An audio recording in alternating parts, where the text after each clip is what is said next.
अस्सलाम वालेकुम, मैं हूं रासिम खान और आप देख रहे हैं सवाल तो बनता है कि जिसकी लाठी उसकी भैंस। हर दफा हुकूमत आती है और हुकूमत अपने साथ नए कवानीन और कानून की किताब अपने साथ लाती है। हर आने वाली हुकूमत अपोजिशन को दबाती है और इस तरह दबाती है कि बेइंतहा दीवार से लगा देती है। बल्कि शहबाज शरीफ साहब अपने अपोजिशन के दौर में इमरान खान साहब को कहते थे कि मोदी ने तो वहां दीवार से लगाया, आपने तो मुझे दीवार में चुनवा दिया है। इस बयान के बाद क्या शहबाज शरीफ साहब खुद जब हुकूमत में आए तो वो क्या यही सब कुछ नहीं कर रहे? क्या पाकिस्तान के अंदर हर चीज हुकूमत अपनी बदले और अना के लिए करेगी, चाहे वो इमरान खान साहब की हुकूमत हो या नून लीग की हुकूमत हो या पीडीएम की इस वक्त की हुकूमत हो? क्यों ये लोग कानून की किताब के मुताबिक नहीं चलते? फवाद चौधरी साहब हुए अरेस्ट लाहौर से, हम सबको पता है, ये खबर हम आपसे पहले भी शेयर कर चुके हैं। पर उनको अरेस्ट करने के बाद जो कुछ उनके साथ किया गया, कहीं बदले की बदबू तो नहीं आ रही है?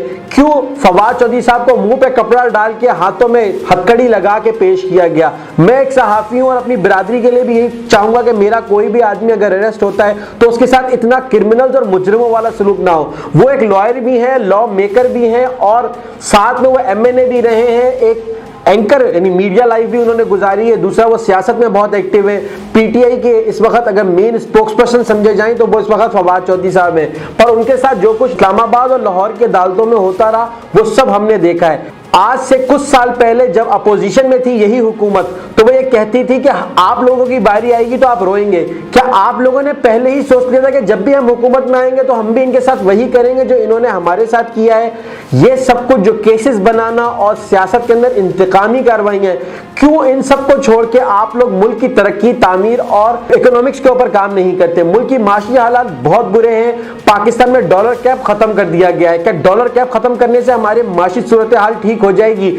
ये अभी कबलज वक्त है। स्टॉक एक्सचेंज जरूर ऊपर गया है, डॉलर में ब्लैक मार्केट शायद कम हो जाएगा, पर उससे महंगाई का तूफान जरूर आएगा, क्योंकि हमारे कर्जों का हजम भी बढ़ जाएगा और उसके साथ हमारी जो भी दरामदाद है और हमारी इंपोर्ट एक्सपोर्ट्स दोनों के ऊपर इसका लोड पड़ेगा, क्योंकि हमारा रॉ मटेरियल भी महंगा होगा और हमारी इंपोर्ट्स भी।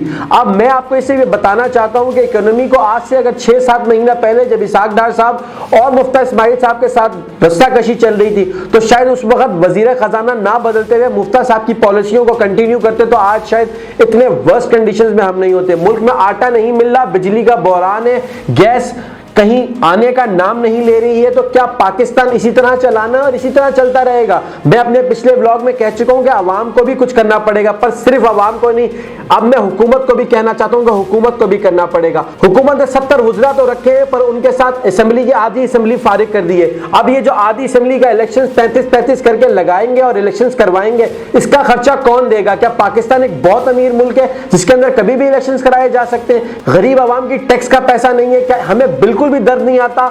मैं सिर्फ यह बात इस वक्त की मौजूदा हुकूमत से नहीं, इमरान खान साहब से भी कहना चाहूंगा, क्या वो पागल हो गए? अगर उनको हुकूमत में कुछ भी समझ में नहीं आ रहा हुकूमत करने के लिए, तो क्या आपको भी अपोजिशन में कुछ भी समझ में नहीं आ रहा? अगर उनके दिल में पाकिस्तान का दर्द नहीं है तो क्या अपोजिशन के दिल में भी पाकिस्तान का दर्द नहीं है? क्या पाकिस्तान के लिए हम में से किसी ने कुछ नहीं सोचना? क्या हम एज पाकिस्तानी महसूल कौम, हम लोग कभी इकोनॉमी के ऊपर चार्टर ऑफ इकोनॉमी नहीं कर पाएंगे? हिंदुस्तान की मिसालें देते हैं, अमेरिका की मिसालें देते हैं, दुनिया के तरक्याती मुल्कों की मिसालें यही सियासतदान हमें देते हैं, पर क्या ये सियासतदान उन मिसालों को फॉलो करते हैं? उन मुल्कों में, दुनिया में हर चीज में सियासत होती है। इस वक्त राहुल गांधी साहब भी सड़कों के ऊपर है। मैं कल उनका एक व्लॉग देख रहा था जो वो हर स्टेट में जाके कैंपेनिंग कर रहे हैं, इश्यूज पे बात कर रहे हैं, पॉलिटी पे बात कर रहे हैं, जॉब्स पे बात कर रहे हैं, माशी हालात पे बात कर रहे हैं, पर लोगों से रिलेटेड बात कर रहे हैं। मुल्क की इकोनॉमी के ऊपर कोई बात नहीं कर रहा, मुल्क की तरक्की के ऊपर कोई बात नहीं कर रहा। फ्यूल कितने का हो गया, इससे अपोजिशन को कोई लेना देना नहीं है दुनिया भर में। क्यों अमेरिका जैसे मुल्क में इस वक्त अमेरिका बैंकरप्सी की तरफ जा रहा है, उसकी इक्तिसादी पोजीशंस को भी इस वक्त उनकी नुमाइंदे अवाम में जो है वो बहस का मुद्दा बना हुआ है। पर उसके बावजूद भी क्या अमेरिका से आपने अपोजिशन की ऐसी आवाजें सुनी है कि वो जो है रोडों पे आके आग लगाएंगे, जलाएंगे, गहराएंगे या अभी इलेक्शंस करा दो? कुछ चीजें तहम्मुल और अगली टर्न के लिए छोड़ी जाती हैं। जब आप मिस्टेक्स करते हैं तो दूसरों को बयानियां बनाने का मौका मिलता है और उन बयानियों पे इलेक्शंस कराने का भी मौका मिलता है। मैं कल परवेज इलाही साहब को सुन रहा था कि परवेज इलाही साहब ने लोगों से बात करते हुए बिल्कुल ठीक कहा, मैं उनकी बात से एग्री करूंगा कि उन्होंने बिल्कुल ठीक कहा कि 1 साल और हुकूमत कर लेते, हम काम करते तो आगे आने वालों को बहुत मुश्किल होता वोट लेना। पर जहां इमरान खान साहब ने अपनी कश्ती डबोई है, यहां से आगे अगर जरा सी भी थोड़ी ताखीर और हुई, जो कि हुकूमत करना चाहती है, सेंसस के ऊपर अपनी बंदूक रख के चलाना चाहती है, उसके बाद इमरान खान साहब का क्या होगा? नवा जायजा शुरू हो जाएगा, मुल्क में डॉलर भी आ जाएंगे, किसी एंड की स्टेबिलिटी भी आ जाएगी। अगर ये डॉलर्स यूएई और सऊदी अरब ने भी पाकिस्तान को दे दिए, तो पाकिस्तान को जो फ्यूल कंजप्शन मिलेगी रशिया के साथ, तो मुल्क में कहीं ना कहीं तो स्टेबिलिटी आएगी। फिर इमरान खान साहब क्या करेंगे? एक नहीं दो हुकूमतें गिरा दी। केपी की हुकूमत में, जब हुकूमत केपी की ली थी आज से 10 साल पहले, तो 97 करोड़ रुपए का कर्जा था, एक 900 कुछ करोड़ रुपए का कर्जा अब पीटीआई की हुकूमत छोड़ के गई है।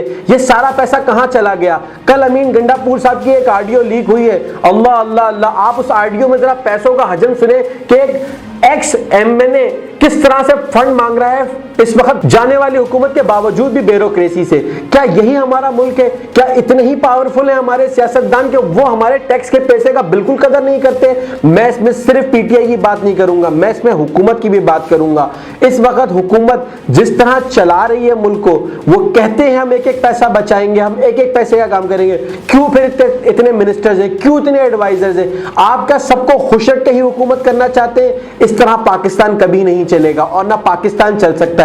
मुल्क में सियासत कीजिए, बिल्कुल कीजिए, आपको हक है, एहतजाज कीजिए, कानून के अंदर रह के कीजिए। मैं जानता हूं कि इमरान खान साहब ने एक बहुत बड़ा सियासी स्टंट करा अपनी हुकूमतें गिरा के। मैं मानता हूं कि उन्हें पाकिस्तान के आइन में यकीन था कि 90 दिन में इलेक्शन हो जाएंगे, पर इस वक्त जो हुकूमत गैर आईनी काम करने के ऊपर सोच रही है और जिन ऑप्शंस के ऊपर सोच रही है, मेरी उनसे इस्तिदा होगी और पाकिस्तानी अवाम की भी होगी कि ना करें, और अगर इलेक्शन हो सकते हैं तो करवा लें। कहीं ऐसा ना हो कि पाकिस्तान को बचाते बचाते बहुत देर हो जाए, क्योंकि पाकिस्तान है तो हम हैं, पाकिस्तान नहीं है तो हमारे वजूद का भी कोई फायदा नहीं है।